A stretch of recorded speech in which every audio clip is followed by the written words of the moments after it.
Hello. Welcome to Custom Commander Records, the channel dedicated to creating and reviewing custom cards specifically for Commander. This is the second video of Commander Catalogue, the series where I create and showcase new custom commanders that I think are very interesting. In today's video, I'll be going over my design for what I believe is an interesting green commander card. Yet, before I get into discussing my design, allow me to go over the structure of this video series. The sections of this video will go as follows. First, I'll be going over the inspirations that led me to create the specific card. Second, I'll go over the design process by revealing some previous iterations of my card's design at various stages. Third, I'll have a segment dedicated to showing off the custom commander in its final form. Fourth, I will discuss potential cards that would work well in a deck built around my custom commander. And finally, fifth, I'll be giving my final thoughts on the overall card design. With the basic outline of this video out of the way, let's get into the second episode of Commander Catalogue.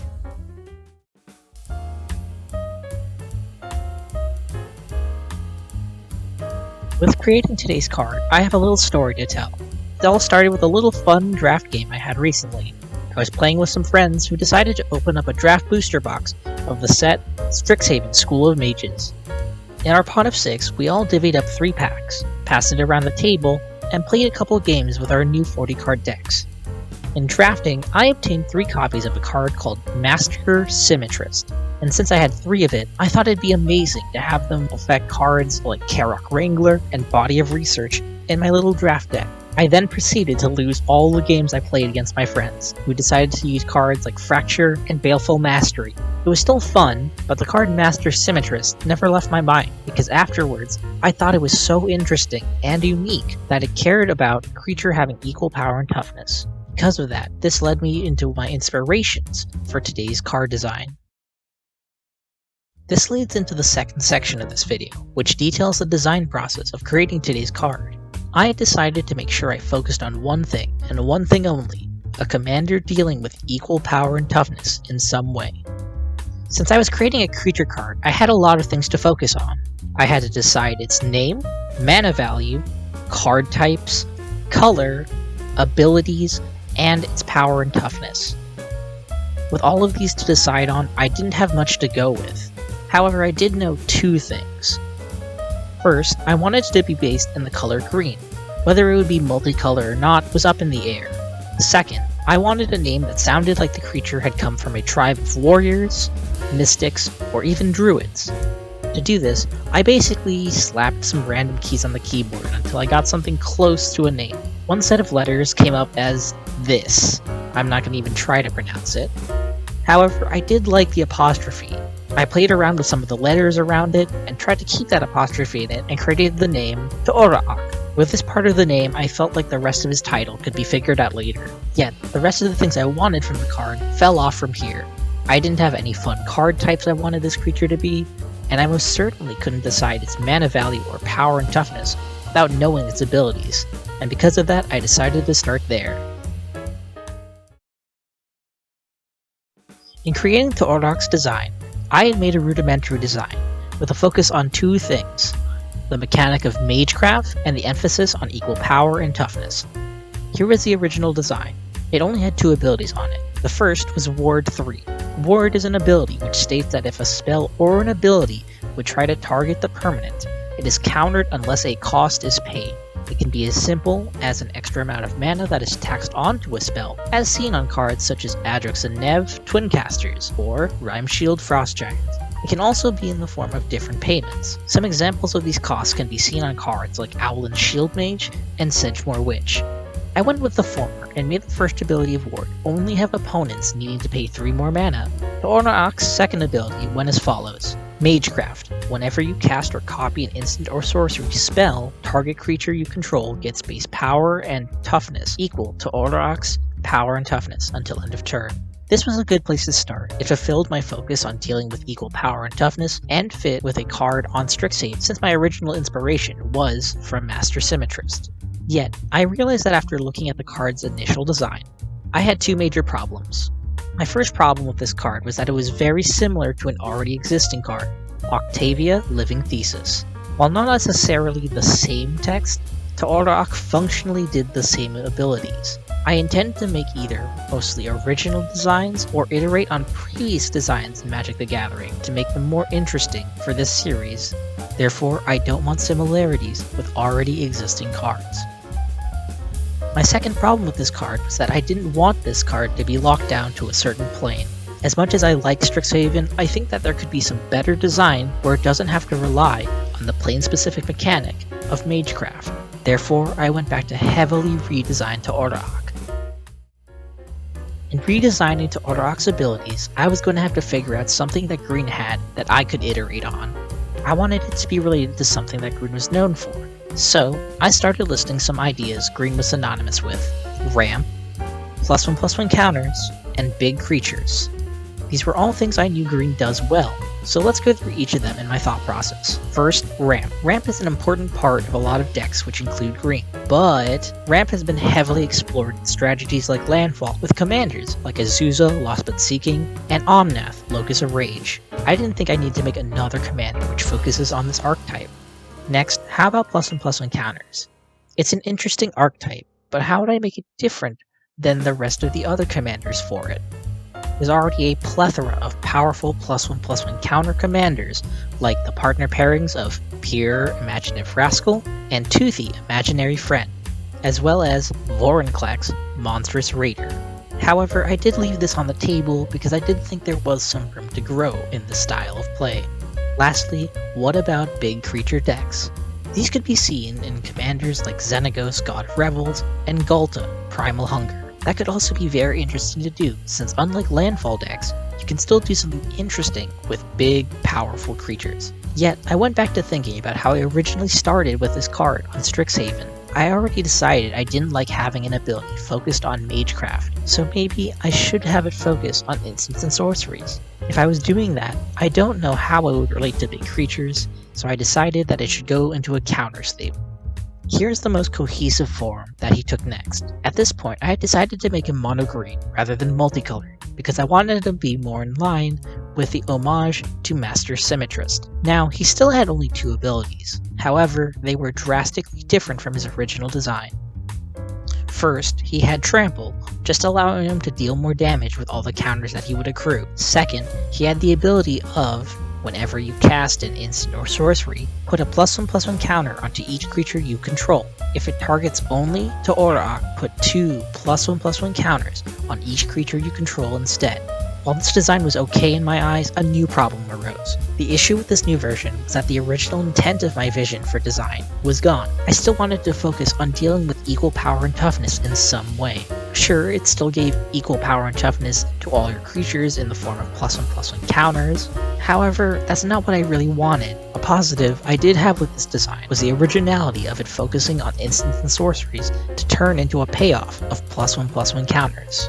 Yet, I did think it was weird to have cards like Giant Growth or Titanic Growth just turn into 2 +1/+1 counters for your entire board. These spells aren't permanent, but they would still be affecting to Ordok in some way. And when I was having this small thought of confusion, I had an inspiration.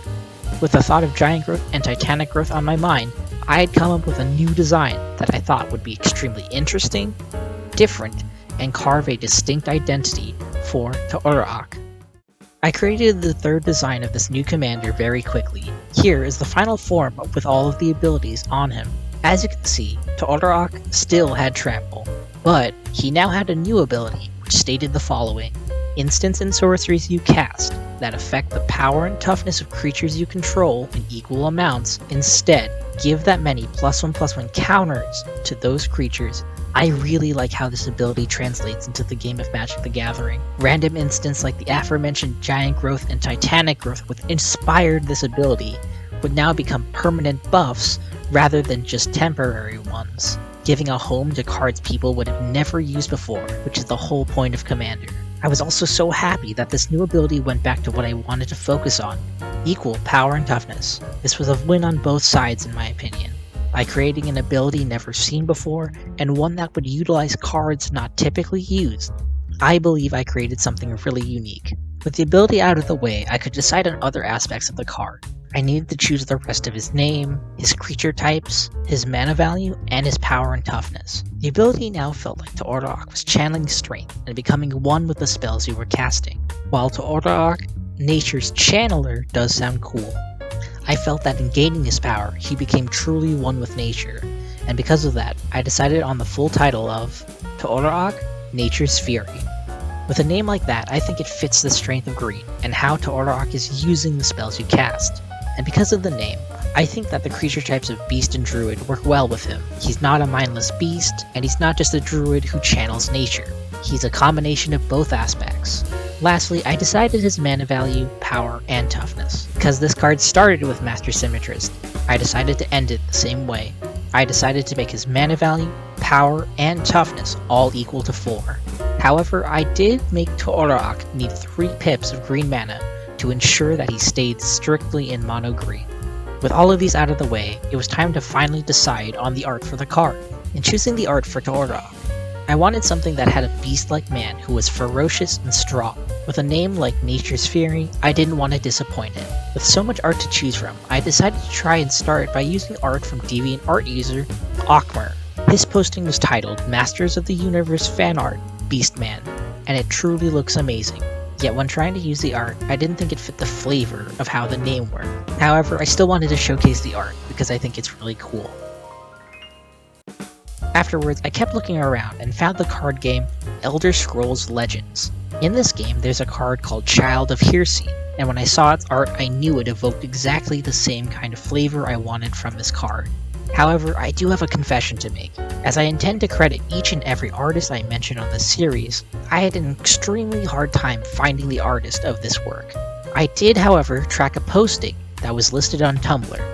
It was made by a person named Kerembeyit. I will assume that he is the one who created this artwork, but if I'm wrong, please feel free to leave a comment down below so I can correctly credit the artist. The links to all the art from both Okmer and Kerembeyit can be located in the description below. Now, with all of this out of the way, allow me to introduce you all to the completed form of Tooraq, Nature's Fury. I will protect these woods by fang and claw.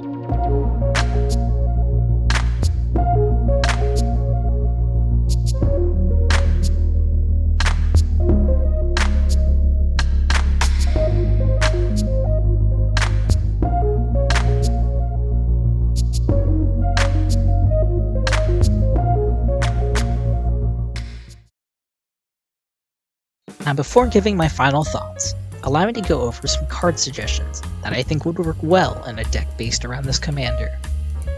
Since this deck focuses on using instants and sorceries that give equal amounts of power and toughness, anything that gives large amounts of buffs is great for this deck. There are many versions of cards that do this. It can be either single target or cards that affect 2 or more creatures. A small list of a few single target cards that work well with Tooraq include the following: Giant Growth, Titanic Growth, Aspect of Hydra, Fido Burst, Predator Strike, Might of the Masses, and Strength of Cedars. With these single target cards out of the way, allow me to talk about some other cards that affect 2 or more creatures that still work well with this commander. Some of these cards include the following: Predatory Rampage, Overrun, Finale of Devastation, and Overwhelming Stampede. All of these would be fantastic additions to a deck based around Tooraq. Now, with all of my card suggestions out of the way, it's time to go over my final thoughts. As with most designs I will be creating in this series, I really like how these turned out. The uniqueness of this effect allows cards that are typically used in commander decks to really shine, and because of that, it makes the format more fun in my opinion due to more diversity in what people can play. And as a little side note to this, I would definitely be playing this commander if it was real. However, I do have one real problem with this card. This point can be up for discussion, but some people may think that this card doesn't fit with the identity of mono green. Green isn't known for being a quote-unquote spellslinger deck, a deck which uses a lot of instants and sorceries to achieve its game plan. I could see this as much more of a multicolor card, one that might be in green-white, because white also has a lot of instants and sorceries, which affect power and toughness equally. This could be like how Sigil Captain has a very weird specific ability which focuses on creatures with equal power and toughness. I created a new form of Toorok, which fits this mold, and here it is. I just changed the colors, and the name now says Toorok the Bulwark. This is a better fit with the colors I chose, but not as good for the art I originally planned for. Despite this weird dissonance, I feel that this card could be an actual form of Toorok if it was to be made into actual magic. Yet, I still think that it being monocolored allows for the deck to stand on its own and be unique as a specific commander in this color. Therefore, I'm fine with it being just green, but if you disagree with me, please feel free to talk about it in the comments below. With my final thoughts out of the way, this leads into the end of another Commander Catalogue. If you have any opinions on the style of video and what I can improve, please feel free to do so. If I get any comments on this video, I'll take them into consideration and try to continue and make the series more enjoyable. Anyways, that's it from me today. Thank you so much for tuning in and not tuning me out here at Custom Commander Records. I'll see you next time, dear listener.